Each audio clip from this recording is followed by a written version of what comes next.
તો નમસ્કાર મિત્રો હમણાં એક વિવાદ ચાલી રહ્યો છે ધોકા ઉપાડી લેવા છે ધોકા ઉપાડી લીધા છે એ તમે સાંભળ્યું તો હશે જ એમાં હાર્દિકભાઈ એવું કહી રહ્યા છે કે એક જણ એવો છે એમ કહે છે કે આપણે જરૂર પડશે ત્યારે ધોકા ઉપાડશે અને એક જણ એવો છે કે એને ધોકા ઉપાડી લીધા છે તો મિત્રો હું તમને હાર્દિકભાઈનો વિડીયો બતાવું એના પહેલા જો તમે આપણી ચેનલમાં નવા આવ્યા હો તો ચેનલને સબસ્ક્રાઇબ કરી દેજો અને વિડીયોને લાઇક કરી દેજો તો મિત્રો તો વિડીયો જોઈ લો પછી આપણે તેના વિશે વાતચીત કરી આ પહેલા તમે આ વિડીયો જોઈ લો। જરૂર પડે તો ધોકા ઉપાડીશું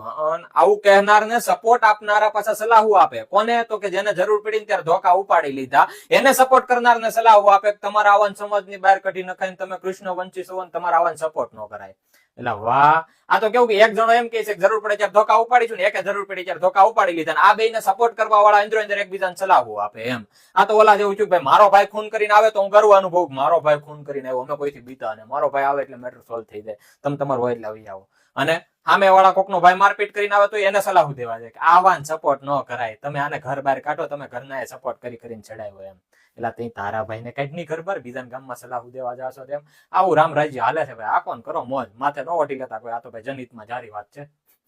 તો મિત્રો તમે વિડીયો તો જોઈ લીધો છે એમાં હાર્દિકભાઈ એવું કહી રહ્યા છે કે આ લોકો એવા છે કે જે એવું કહે કે જરૂર પડે ત્યારે ધોકા અમે ઉપાડી લઈશું એવાને આ લોકો સલાહો આપે છે અને સપોર્ટ કરે છે। આ તો કેવું છે કે એક જણ એમ કહે છે કે જરૂર પડે ત્યારે ધોકા ઉપાડી લઈશું અને એક જણે એવું કહ્યું કે જરૂર પડી ત્યારે ધોકા અમે ઉપાડી લીધા અને આ બંનેને સપોર્ટ કરનારા લોકો અંદરો અંદર બીજાને સલાહો આપતા રહ્યા અને આ તો એવી વાત થઈ કે મારો ભાઈ ખૂન કરીને આવે તો અમે ગર્વ અનુભવીએ કે મારો ભાઈ ખૂન કરીને આવ્યો અમે કોઈથી બીતા નથી તો ભાઈ આવે એટલે મેટર ગમે એવું સોલ્વ થઈ જાય તમે તમારે જેટલા હોય એટલા એટલે આ ભાઈ એવું કહી રહ્યા છે કે આવું રામ રાજ્ય હાલી રહ્યું છે હાલ એમ કે એકબીજાને સપોર્ટ કરે છે એકબીજા વચ્ચે વિવાદો ફેલાવે છે એકબીજાની વાતો કરે છે અને અંદરો અંદર ઝઘડે છે આવું હાર્દિકભાઈ કહી રહ્યા છે તો મિત્રો હાર્દિકભાઈ વિશે તમારું શું કહેવું છે તમે બે બોલ કોમેન્ટ ની અંદર લખી દેજો એના પહેલા પણ ભાઈને ખરાબ કોમેન્ટ કરવી નહીં એટલી મારી નમ્ર વિનંતી છે।